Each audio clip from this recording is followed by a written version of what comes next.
कि मोदी जी और जो चाय बेचड़ी है छाती ऊपर गोली कौन खाएगी, खाली चाय बेच काम का डेढ़ है। मातृभूमि की रक्षा के लिए गोलियां खाकर अपनी अंतिम सांस गिन रहा है वो सैनिक जो भारत भूमि के तिरंगे को, झंडे को नीचे नहीं गिरने देता। जहां पर देश की रक्षा के लिए शहीद हुए जवान की मां जब उसका शव घर पे आता है तो मां कहती है कि मैं मेरे दूसरे बेटे को भी भारत की सेना के अंदर भेजूंगी।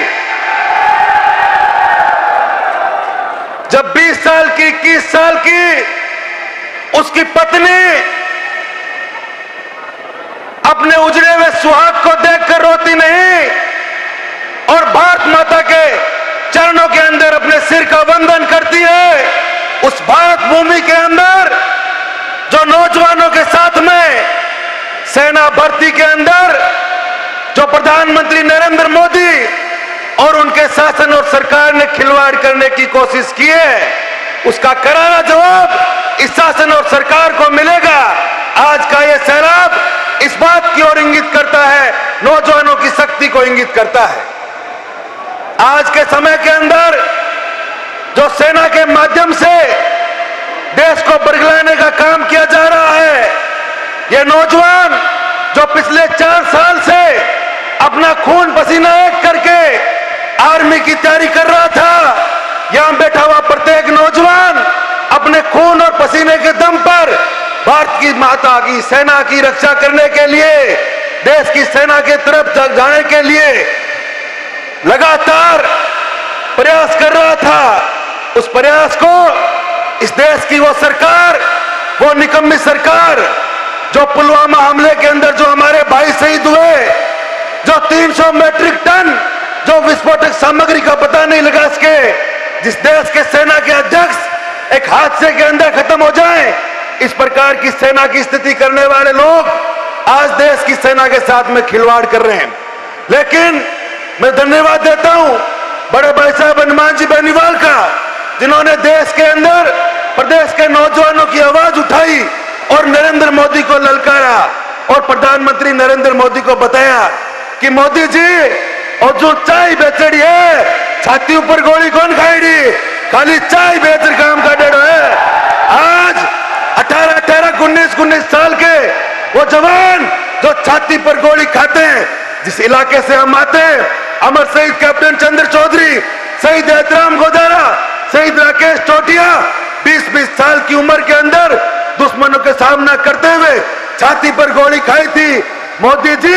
आपकी तरह ट्रेन के किनारे चाय नहीं बेची है। देश का वो जवान और किसान अपने हक के लिए लड़ना जानता है, जो मातृभूमि के लिए अपना सिर कटाने के लिए तैयार है, वो अपने हक और सम्मान के लिए लड़ना भी जानता है। आज की ये लाखों की तादाद के अंदर आज जो जवान हुंकार महारैली के माध्यम से आप सब लोग यहाँ पर आए, ये देश की सरकार को एक संदेश है कि ये राजस्थान की हनुमान रेजिमेंट है जो किसी भी सरकार से नहीं डरेगी, किसी भी सत्ता से नहीं डरेगी।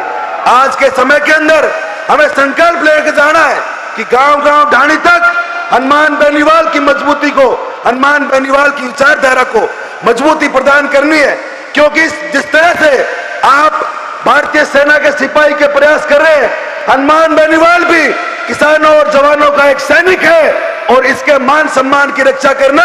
आप और हम सब की जिम्मेदारी है। आजकल हम देख रहे हैं सोशल मीडिया का युग है, बात कहीं पर भी हो पूरे राजस्थान में जाती है। बड़े भाई साहब अनुशासन के प्रतीक और नौजवानों के लिए हमेशा पुरजोर तरीके से पैरवाई करने वाले नारायण जी बेनीवाल हमारे बीच में बैठे हैं। हमें पहले जब हम छोटी कक्षा में थे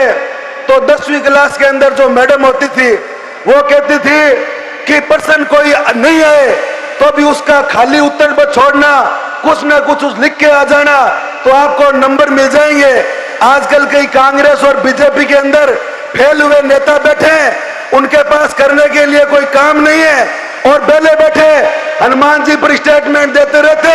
ताकि किसी के गहलोत खुश हो जाए और किसी के बीजेपी का अध्यक्ष खुश हो जाए। खाली छोड़ने के बजाय कुछ न कुछ नंबर बन जाए, लेकिन उन नेताओं को कहना चाहते हैं कि आने वाले समय के अंदर आपको गांव की गलियों के अंदर सिर छुपाने के लिए जगह नहीं मिलेगी, क्योंकि जब देश के जवान के लिए,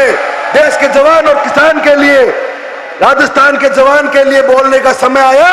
उस वक्त आप पार्टियों के अंदर बैठकर अपने अपने नेताओं की चापलूसी करने के अंदर लग गए। जवान की बात नहीं उठाई। जवान की बात अगर किसी ने उठाई तो राजस्थान के अंदर एकमात्र हमारे सांसद और किसानों के मसीहा नौजवानों की आवाज हनुमान जी बेनीवाल ने उठाई, और ये नौजवान उनका ऋणी रहेगा जिन्होंने अपनी जीवन और जवानी जवानों के लिए समर्पित की। एक बार पुनः राष्ट्रीय लोकतांत्रिक पार्टी परिवार के तमाम पदाधिकारियों का और पधारे नौजवान साथियों का बहुत बहुत धन्यवाद। राम राम साहब, जय हिंद, जय भारत।